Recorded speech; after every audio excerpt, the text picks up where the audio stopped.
Hi guys! Today we're going to learn how to make a t-shirt in Roblox on mobile. First, open the Roblox app on your phone. This is where you normally play and explore games, but creating a t-shirt is a bit different. Don't worry, we'll explain the full process, including why mobile alone isn't enough. Next, make sure you have your custom image ready for the t-shirt. The design should be on a 5-color sheet.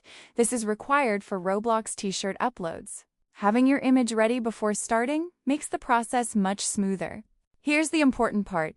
You cannot create t-shirts directly on mobile. To make a t-shirt, you need Roblox Studio, which is only available on a PC. So don't try to do this fully on mobile, it won't work. If you have Roblox Studio installed on your PC, open it. This tool lets you create and upload your own t-shirts to Roblox. It's essential to have this for the creation process. Next, open your browser and go to roblox.com. Here, you'll access the Create section where you can upload your t-shirt. It's straightforward once you're logged in.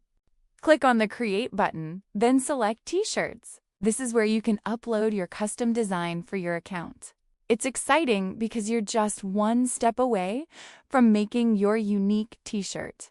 Now upload your prepared image and give your t-shirt a name. Make sure it follows Roblox's rules, or the upload might be rejected. This is the part where your t-shirt actually becomes real on Roblox. Remember, to create a t-shirt, you must also have a Roblox Premium membership. Without it, the upload option won't be available, so keep this in mind before starting. And that's how you can make a t-shirt for Roblox, even though it requires a PC. Once your t-shirt is uploaded, you can wear it in-game or share it with friends. If this tutorial helped you, don't forget to subscribe and leave a comment telling me what Roblox guide you want next.